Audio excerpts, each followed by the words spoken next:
I've just quickly looked at what I was recording then and now actually, and noticed that you can't really see my face because of the shadow from my hat. I'm not doing it again. Hello everybody and welcome to a place called Stillewin Dam. Something like that. It's another Welsh name that I have no idea how to pronounce. I am here for one main reason really, and that's to get a couple of drone shots of this sweeping road that sits just down here.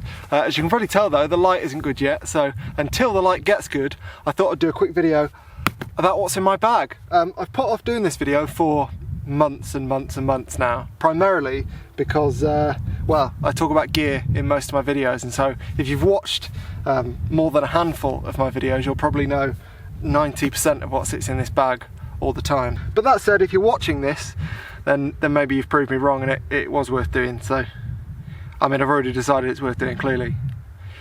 Let's crack on. So the first thing I should mention about what's in my bag is, well, what I'm filming this on, which, as many long-term viewers will know, is the Panasonic G80, which I've had for about 15 months, I think, something like that. Still absolutely love it. I know exactly how it works, I know exactly how to get the best from it, I think, and therefore it works as a brilliant primary video camera, but also a really good secondary stills camera. On top of that is the Rode Videomic Pro.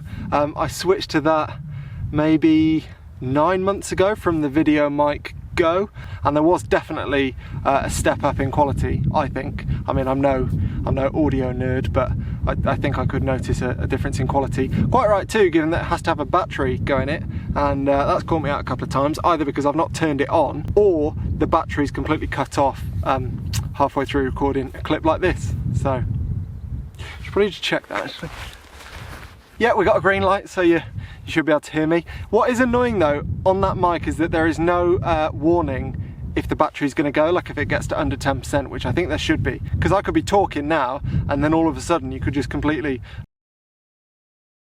and that combination is sat on a tripod which is made by ProMaster, a company called ProMaster, and it's an XC525 with a random head on it because I broke the head, so it's got a Velben head on it. I don't know any specs, as you know. I despise tripods. Other main camera, I'll get the obvious stuff out of the way first, is the Panasonic G9 with a twig in it, and currently on that is the 12-35 2.8 Mark II. I love this camera now. I've had it since the start of the year, so 6 months, and I've just about got to the point where I know exactly where all the buttons are and I can change things immediately without having to dig into menus and get all confused about where stuff sits. So I love getting to that point with the camera because it means you miss less shots if you know where everything is and how to change settings and stuff. And yeah, I don't typically like changing cameras all that much because it's a bit of a faff of a process to go through, so it's nice to get to that point. So yeah, as I said, currently it's the 12-35 2.8. I love this lens. It's I guess 12-35 in full frame is 24-70, which is like the photographer's workhorse focal range, usually anyway, not for all photographers, but largely. And so it's not a particularly exciting focal range. It's not the fastest lens in the world either, 2.8, but if you take into account the depth of field differences with micro four thirds and full frame, then for a lot of you probably wouldn't enjoy this too much because you can't get super shallow depth of field. But for me and my work, it's perfect. And look at the size of it. I've just hiked up here, which took me best part of an hour and a half, I'd say, and it was quite hot when I was doing it, and I didn't mind quite so much because that is my main lens. People always ask me what these tabs are. I can show you very quickly. I say very quickly, I don't know what I'm referring to is going to be in this bag. Ah, yes, it's at the top. So this is my Peak Design strap. It's nice and red, it's very pretty, and these basically just slot in like so, and then you can attach the one on the other side as well, and it just means you've got a really quick release strap, which I really like. It's quite a clever, clean design. So I've got these on both the G9 and the G80, which just means that I can have a strap on either camera very quickly if I ever need to. This strap I'd highly recommend. I've had this probably, I don't know, best part of 2 years now. It still looks pretty much brand new. It's made from, as far as I can tell, pretty much the same stuff that they make seat belts out of for cars, and it's got this rubber thing for the shoulder pad, and yeah, works pretty well. I don't use it all that much nowadays, primarily because, as you can tell on the bottom of the G9, there's a plate that looks like a tripod plate, but it's not a tripod plate. It is the capture plate. So my shoulder strap, very easy to do this. That just slots in like that, so it sits on my shoulder and then it's ready to go at a moment's notice. And I find that it's much more comfortable having the camera on the strap like that than it is around my neck if I'm using a backpack. If I've not got my backpack with me, then obviously that wouldn't work. But when I've got my backpack with me, which is 95% of the time I'm taking photos, that has worked really well. I've only had it a couple of weeks, but I think it's very well made and I've been very impressed with it. It's the Mark III version I've got, V3. I don't know, quite expensive for what it is when you look at it. It was like 70 quid, but it's holding your camera ultimately on your shoulder, so you want it to be good quality, I guess. On the side of the bag, oh actually I should probably talk about the bag a bit. If you've seen lots of my videos, you'll know that this is the Peak Design 30 litre everyday backpack. I look like a Peak Design fanboy at the moment, but I promise those three things, or this, the capture and the strap, are the only Peak Design things I have and probably will have. This is the everyday backpack. I've had this about 18 months. On the whole, I really like it. I'd probably give it a 7.5 out of 10. It's really well built. It copes with all weathers, all conditions. It still looks fairly new, apart from being a bit muddy and I don't know, yeah, just full marks for quality. The only thing I really don't like about it is these side opening pockets, which I really can't get to grips with. I mean, stuff typically falls out. Maybe it's just because of how I'm using it, but it does my head in a little bit, to be honest. So that's why it doesn't get any higher marks. But on the whole, it carries my stuff all quite well, and yeah, I guess I can't complain too much. On this side is probably my favourite tripod. In fact, I'm not even going to call it a tripod because I don't like tripods and I really like this. This is the Joby Gorillapod 3K, I think this one is. So it's the second biggest one they do. They also do a 5K, which stands for 5 kilograms it can carry. So obviously this can carry 3 kilograms and it's very impressive. It works perfectly with both the G80 and the G9 and even the other lens that I've got in this bag that I'll show you. Yeah, I've been super impressed with this. It works quite well just to leave it somewhere on a rock or whatever for stills, but also obviously for video, as you'll have seen with every vlogger in the world. You can just sort of talk to it like that or bend the legs so it can get a bit further out away from you. Yeah, very impressive piece of kit, very, very well made. I've had these in the past, but I think as the iterations have gone, they've improved the quality immensely. Like the first one I had, the legs kept popping off and stuff, but that was like 5-6 years ago, and now this feels pretty much indestructible. So full marks to Joby. The other mini tripod I carry, which, well, I used more before I got this, is the Manfrotto, I don't know what it's called, but basically same kind of premise, it's just not quite as flexible. You press this button in to move the head, you have to physically screw it in. It hasn't got a plate per se, you have to screw it into the camera and then it stays in the camera, and then these legs just sort of flail out, as you might expect, to turn into a little mini tripod. And when they're not, they're basically a little handle, so you can do the same sort of thing vlog wise. Yeah, still quite a good piece of kit, just nowhere near as well made as this. So those both sit in the little side pocket like so, and on the other side I've got a water bottle. Very entertaining. In the laptop pocket of this bag, which I don't typically carry a laptop in when I'm hiking like this, I have a number of things. I have a notebook to keep notes in, obviously, if my phone runs out of battery. You'll notice a lot of this stuff is in case my phone runs out of battery, which happens a lot. Paper map, because yeah, my phone runs out of battery. And yes, just talk amongst yourselves. An anchor, in case my phone runs out of battery. If my phone doesn't run out of battery, then I have headphones so I can listen to podcasts and stuff while I'm hiking. What else is in here? Hay fever spray. Hay fever eye drops. Again, if you've watched a few of my videos, you'll know that I get horrific hay fever sometimes. Can't really complain. Look where I mean, I can complain actually. Look at my eyes. Ooh.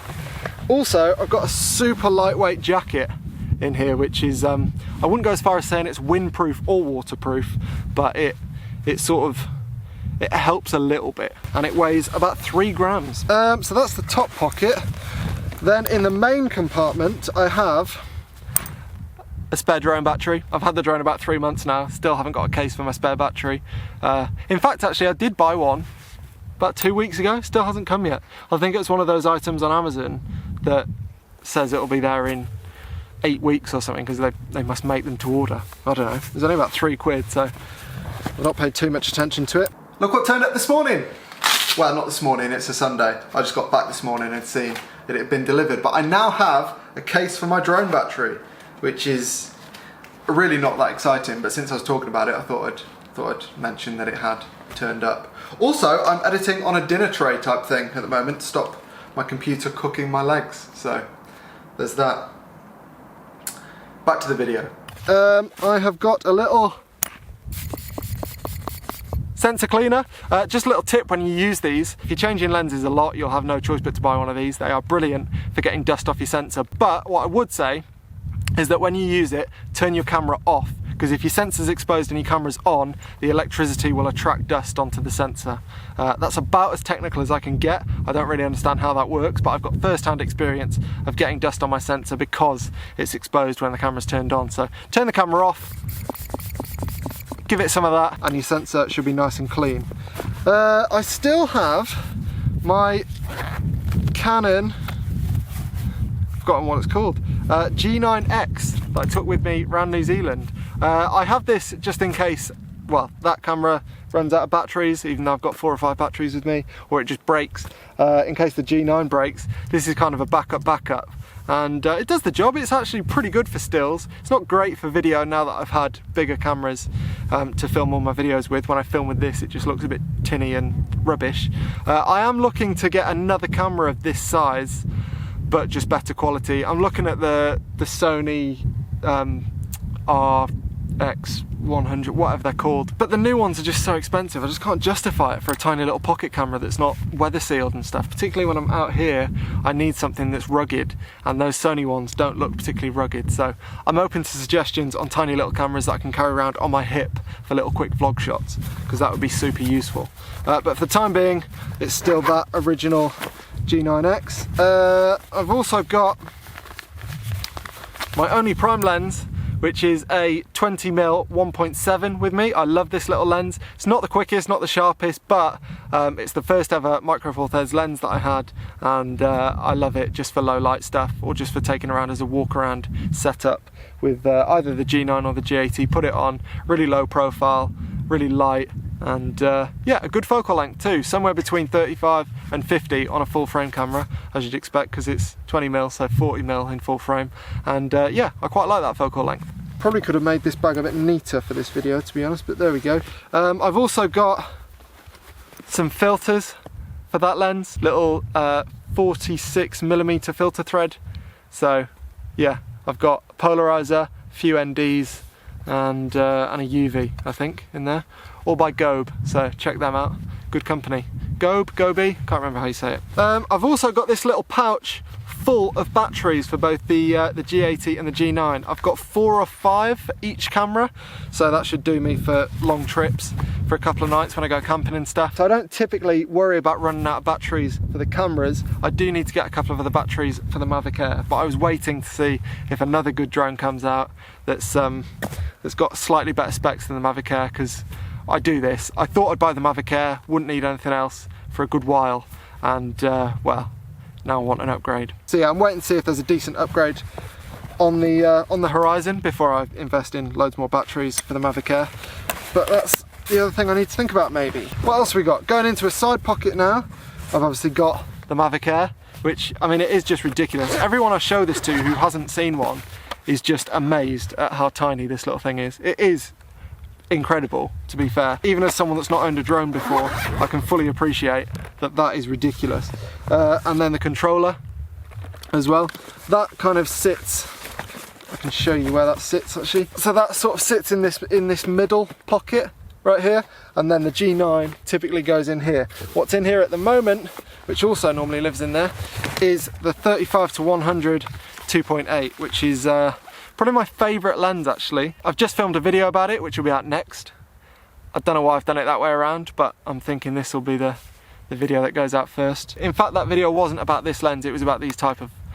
Ignore me, I love this lens. And then underneath that, so you can see I've got these dividers all set up. Hopefully you can see I've got these dividers set up. And then underneath them is where I keep my other filters. So in this little pouch, I've got a load of filters for the 35-100 and the 12-35 filter threads, which are 58s, I think. So that's where I keep all my filters for those. In these little side pockets, right here, ta-da, I have a variety of things. I have a little lav mic and a H1 zoom recorder. I don't use this as much as I should, primarily because the lav isn't particularly good, so I think I'll have to get an upgrade of this lav mic because it is super handy to be able to record audio separately from the camera. It means I don't have to be 2 feet from the camera all the time, so that'd be nice. I should definitely think about upgrading that. I've got a load of Polar Pro filters for the drone, which are awesome. Look how tiny they are. Isn't that amazing? So some of these are just NDs and some of them are a mixture of ND and polarizer, as in they're both neutral density and polarizing filters. And as you can see, they're tiny, they're very good quality, I'd highly recommend them.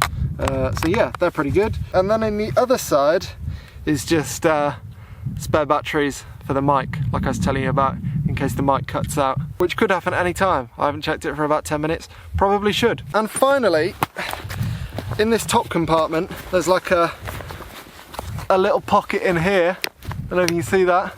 And in there is where I keep some spare lens cloths and memory cards and stuff. There's not many in there, don't particularly know why.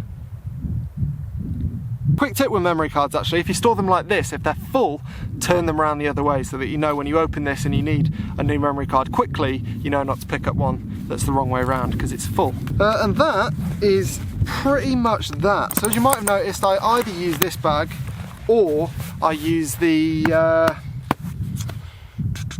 Think Tank Retrospective 30, I think it is, I want to say 30. You might have noticed I've got a new camera bag on.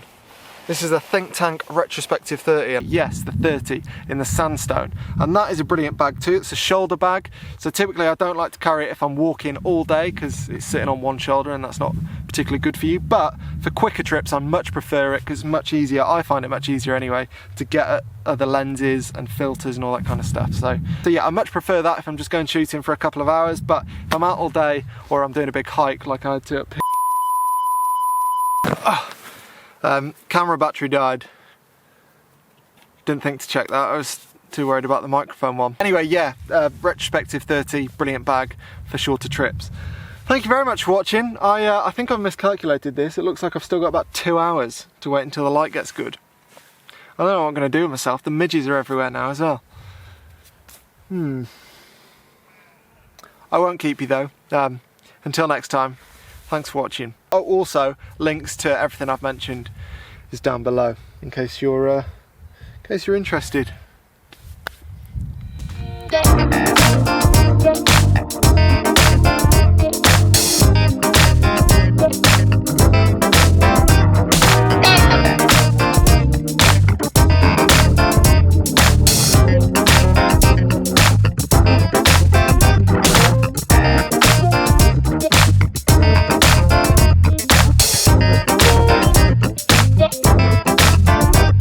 I've got to mention a couple of things. The first is the NAR box, which I take typically on longer trips when I don't want to take a laptop and I'm going to be taking thousands of images and filling out loads of cards. That comes in quite useful. And the second thing, which I actually haven't got with me today, is gaffer tape. You should take gaffer tape everywhere if you're a photographer.